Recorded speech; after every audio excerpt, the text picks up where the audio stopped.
Your lease is up at the end of the month. Nadine O.C. Boateng said it the way you'd read a weather forecast. Flat, practiced, standing in the doorway of the kitchen like she owned it, which, technically, she did. Lyra just stood there, holding a mug of tea she hadn't touched yet, steam rising between them like something trying to escape. She didn't yell. She didn't ask why. She already knew why. She had known since the moment her father, Winston O.C. Boateng, stopped answering her calls. Here's what you need to understand about that house on Elgin Crescent in Ottawa. Winston bought it in 1998, the year Lyra was born. He used to say it was the first thing he ever owned that nobody could take from him. He grew up in Accra, came to Canada with $40 and a degree nobody here recognized, spent 12 years driving a cab before he put enough away to start his own logistics company. By the time Lyra was old enough to understand what her father did, he was already successful, not flashy, not the kind of man who wore his money, but the kind of man who knew exactly what he had and how hard he worked for it. He met Nadine at a charity gala in 2009. Lyra was 11. She remembered thinking Nadine had very straight teeth and very cold hands when they shook at dinner. She also remembered thinking that her father laughed differently around her. Not more, just differently, like he was performing laughter instead of having it. They married in 2011. Lyra was 13. By 15, she was sleeping in the small room at the back of the house, the one originally meant for storage, because Nadine's son, Fletcher, needed the larger bedroom closer to the bathroom. Fletcher was 22 and had no job and no particular plans to get one. Nadine called him between things. Lyra called him what he was, once at dinner, and got sent to her room without eating. Winston said nothing. He said nothing a lot after Nadine. Lyra enlisted at 18. She'll tell you she did it because she wanted to serve, and that's true. But she'll also tell you, if she trusts you enough, that she did it to leave. To get as far from that house and that silence as she could, without anyone being able to call it running away. She served 8 years in the Canadian Armed Forces, eventually with the intelligence branch. She was good at reading rooms, good at staying quiet when quiet was the right answer, good at noticing what people tried not to show. She came home when Winston got sick. That was the spring of 2021. Pancreatic cancer, stage 3, the kind of diagnosis that rearranges everything. She took a leave and moved back into the house on Elgin Crescent, into the same back room, the same single bed. Nothing had changed except the wallpaper, which Nadine had replaced with something beige and expensive looking. She sat with Winston every evening. They talked about his mother in Accra, about the first winter he spent in Ottawa in a coat that wasn't warm enough, about the time he got lost driving a passenger to Canada and ended up 20 minutes north before he admitted it. They talked about everything except what was coming. He died in September, and 3 weeks later, a man in a gray suit named Philip Darrow came to the house and read the will, and Lyra learned what silence actually costs. The house on Elgin Crescent, along with 80% of Winston's estate, went to Nadine. The logistics company, the one Winston built from a single borrowed van, went to Fletcher, to be managed in trust by Nadine until such time as Fletcher demonstrated readiness. Fletcher's readiness, in Lyra's estimation, was not imminent. Lyra received a trust account, $40,000, accessible when she turned 30. She was 23. She sat in the living room after Darrow left and looked at the carpet and thought about her father saying, "This is the first thing I ever owned that nobody could take from me." Nadine came in, poured herself a glass of sparkling water, and said, "You're welcome to stay through December, but we'll need the room by January. Fletcher's thinking of converting it into a home office." Lyra looked up at her. Nadine tilted her head. "Unless you have questions about the will." "I have a lot of questions about the will. You can speak to Darrow." A pause. A small, careful smile. He was very thorough. She left the room. Lyra sat there until dark. She moved out on a Tuesday in November.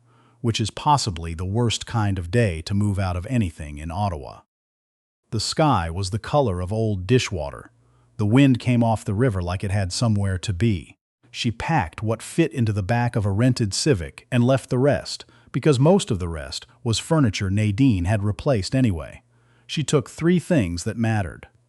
Her father's watch, a Seiko he'd worn every day since 1994, scratched face, leather strap dark with age. A photograph from 1999, the 2 of them on the lawn of the house, Lyra in a red coat, Winston crouching beside her, laughing at something off camera. Real laughter, the kind from before.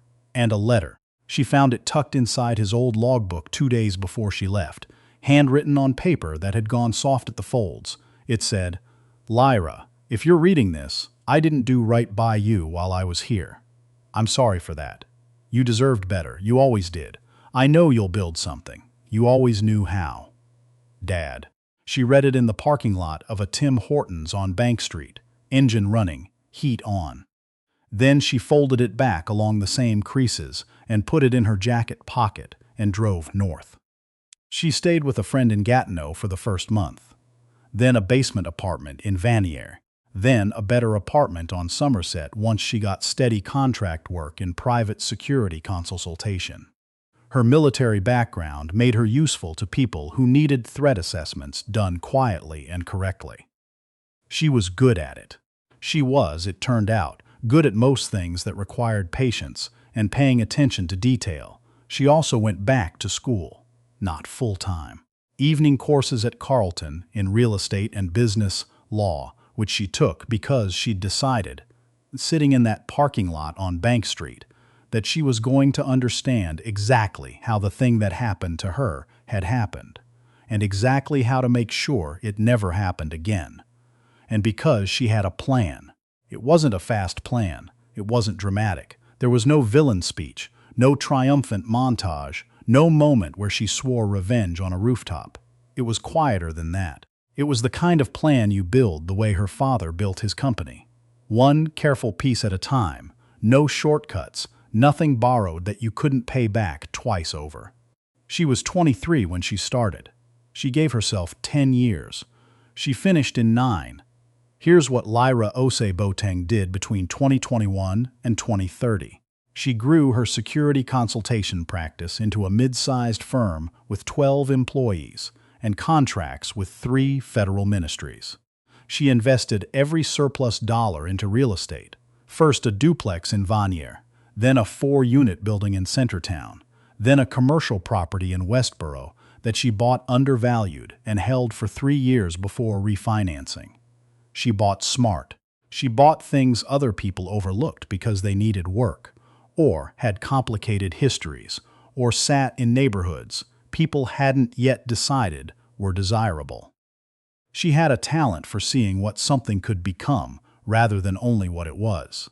She had learned that from her father, who had seen a city that didn't recognize his credentials and decided to build something it would have to recognize eventually. By 2029, she had a portfolio worth roughly $4 million. By 2030, she had a property management company with a name nobody associated with her family. By early spring of 2030, she was 32 years old and had not spoken to Nadine in 9 years. She knew what Nadine's life looked like, though. Not because she'd been watching, because Ottawa is, in certain circles, not a large city at all. The logistics company had not thrived under Fletcher. This surprised no one who had met Fletcher.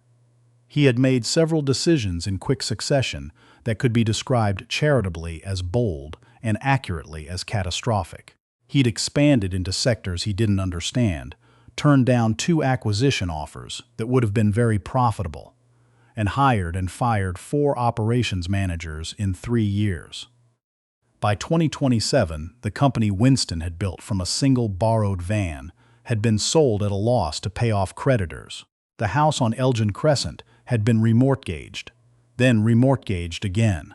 Then, in the fall of 2029, the mortgage went into default. Lyra found out about the default the way she found out about most things. Not by looking for it, but because she paid attention and because she had good relationships with people who knew the Ottawa real estate market the way other people know their own kitchens. A colleague sent her a note, property on Elgin Crescent going to power of sale. Good bones, might suit your portfolio. She read the address twice. She sat with it for a week. She thought about the back bedroom, the beige wallpaper, the mug of tea gone cold. Your lease is up at the end of the month. Then she called her lawyer. The acquisition took 4 months and was entirely unremarkable on paper. Her property management company purchased the house on Elgin Crescent through a standard power of sale process. No drama, no announcement. She paid fair market value, which had gone up considerably since 1998, and the transaction was handled by intermediaries in a way that kept her name off the initial documents. She didn't tell Nadine. She didn't need to. She found out the day of the walkthrough. Lyra arrived on a Wednesday morning in March, which is the kind of Ottawa morning that can't decide if it's still winter. The sky bright, the air sharp, the last patches of gray ice still clinging to the shaded corners of the yard. She wore a navy peacoat and the Seiko on her wrist, which she almost never did in professional settings but felt was appropriate today. Her site manager, a meticulous woman named Corinna, who had worked with Lyra for 6 years, was already there. Corinna had done preliminary inspections and had a clipboard and a list of items to review. She knew the full context. She'd simply said, "Take whatever time you need." Nadine was still in the house. That was standard for a power of sale transition. Occupants received notice periods, and Nadine had stayed through hers. She was due to vacate by the end of the month. Fletcher, apparently, was already gone. He had moved, someone had mentioned vaguely, to Calgary. Lyra rang the bell. It took a long moment. Then the door opened. Nadine was 61 now. She looked smaller than Lyra remembered. Not diminished exactly, but less architecturally certain, like a building that had settled. She was dressed carefully. She was still the kind of woman who dressed carefully. Old habits. She looked at Lyra for a long moment without speaking. Lyra said, "Hello, Nadine." Another moment, the wind moved between them. Somewhere down the street, a dog barked twice and stopped. "You," Nadine said. "Me." Nadine's expression went through several calculations, fast, like a column of numbers resolving.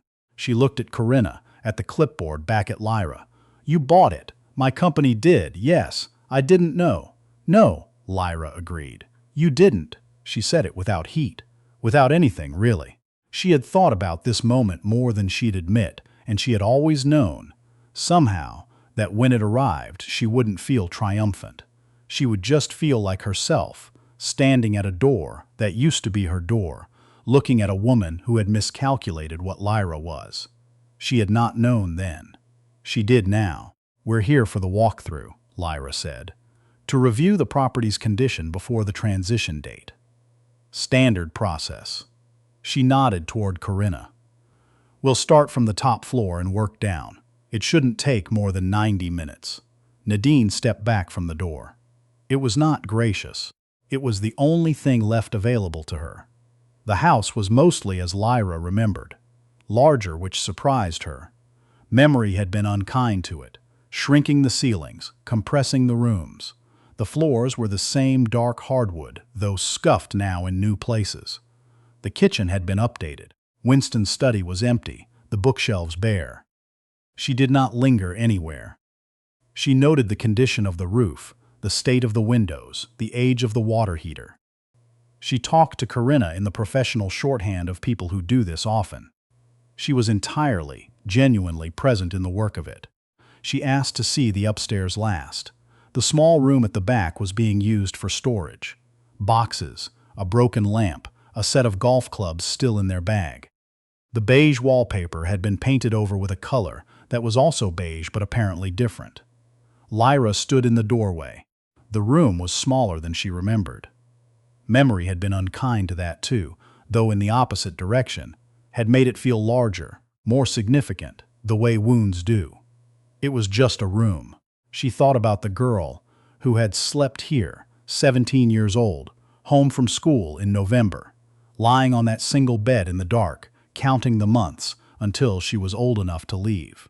She thought about what that girl had not known yet, about what she was going to lose, and about what she was going to build afterward, and about how the building was going to feel more like her father than anything else she did in her life. She thought about the letter in the logbook. You always knew how. She stepped back from the doorway. Good, she said. I've seen what I need. She passed Nadine in the hallway on the way out. Nadine was standing very still beside the coat closet. She had the look of someone who had prepared for many possible versions of this day and had not prepared for this one. What are you going to do with it? She asked. Her voice was careful, controlled. Lyra stopped. She thought about it genuinely, which might have surprised Nadine. Renovate, she said. It needs new windows on the north side and the electrical panels original. After that, probably rent it. Long-term residential. Good tenants. The neighborhood strong. A pause. It's a good house, Lyra said. My dad built something real. She put on her gloves, nodded to Corinna, and walked out through the front door, down the steps. Along the path, Winston had shoveled every winter, up before dawn, because he said a clear path was a matter of respect for anyone who came to your door. Across the yard where a photograph existed of a man crouching beside a small girl in a red coat, both of them laughing at something the camera couldn't see. The Seiko on her wrist read 11:14 a.m. She got in the car. She sat for a moment in the quiet. Then she drove away from Elgin Crescent the same way she'd left every place that had tried to be the end of her story, steadily, without rushing, already thinking about what came next.